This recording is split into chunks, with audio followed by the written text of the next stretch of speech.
Hello, welcome to Aji kitchen. ഇന്ന് ഞാൻ ഒരു ഭൂരിയും മുട്ടക്കറിയാണ് ഉണ്ടാക്കാൻ പോകുന്നത്. ഒരു 5 മുട്ട എടുത്ത് വെച്ചിട്ടുണ്ട്. ഈ കപ്പിന് 2 കപ്പ് ഗോതമ്പ് പൊടിയും ഈ കപ്പിന് തന്നെ 1 കപ്പ് മൈദ മാവ് ഇട്ട് വെച്ചിട്ടുണ്ട്. പിന്നെ അതിന് വേണ്ടിയിട്ട് ഒരു 3 ടേബിൾ സ്പൂൺ റവ എടുത്ത് വെച്ചിട്ടുണ്ട്. ആദ്യം നമുക്ക് ഈ റവയിലോട്ട് നല്ല ചൂട് വെള്ളം, കുറച്ച് വെള്ളം ഒഴിച്ച് കലക്കി വെക്കാം. നമുക്ക് ഭൂരിക്കുള്ള മാവ് കുഴക്കാം. ഈ പൂരിക്ക് ആവശ്യമുള്ള ഉപ്പിട്ട് കൊടുക്കാം. വെജിറ്റബിൾ ഓയിൽ ഒഴിച്ച് കൊടുക്കാം. ഒരു 2 ടീസ്പൂണോളം റവയില്ലേ, ചൂടുവെള്ളം ഒഴിച്ച് അതിനോട്ട് ഇട്ട് കൊടുക്കാം. ഇതിനകത്തോട്ട് കുറച്ച് വെള്ളം ഒഴിച്ച് കൊടുക്കാം. വെള്ളം ചൂടുവെള്ളമാണത്. ഞാൻ ഇതൊന്ന് കുഴച്ചെടുക്കട്ടെ. നമ്മുടെ മാവ് നല്ല റെഡിയായേ. എണ്ണ നമുക്ക് കറി ഉണ്ടാക്കാം.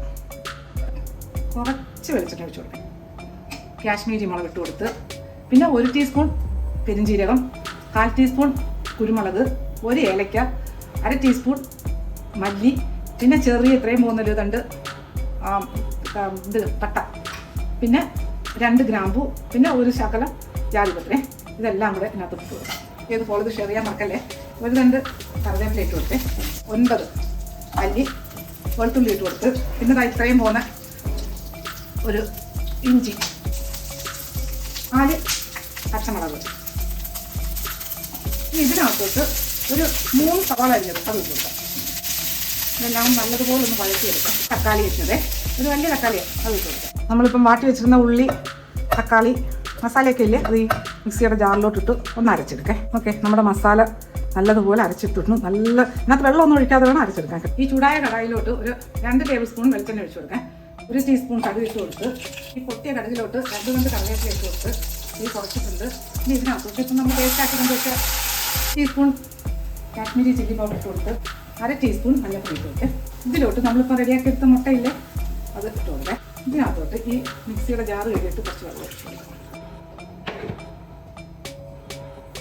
നമ്മളെ മുട്ട കവർ ചെയ്ത് കൊടുക്കാം.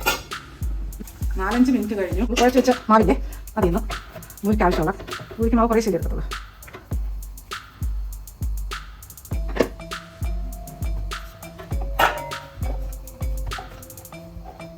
ഓക്കെ, നമുക്ക് ആവശ്യത്തിനുള്ള ഭൂരിയെല്ലാം മാവെല്ലാം പരത്തിയാൽ ഭൂരി ഓരോ നാലിനായിട്ട് കൊടുക്കാം.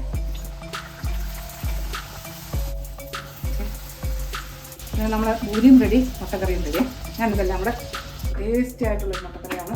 നമുക്ക് ഈ പാത്രത്തിലോട്ട് സെർവിങ് ബൗളിലോട്ട് മാറ്റാം. അടിപൊളി ടേസ്റ്റോട് കൂടിയൊരു മുട്ടക്കറിയും പിന്നെ ഭൂരിയും ഇതുപോലെ ഒന്ന് ഉണ്ടാക്കി നോക്കിയേ.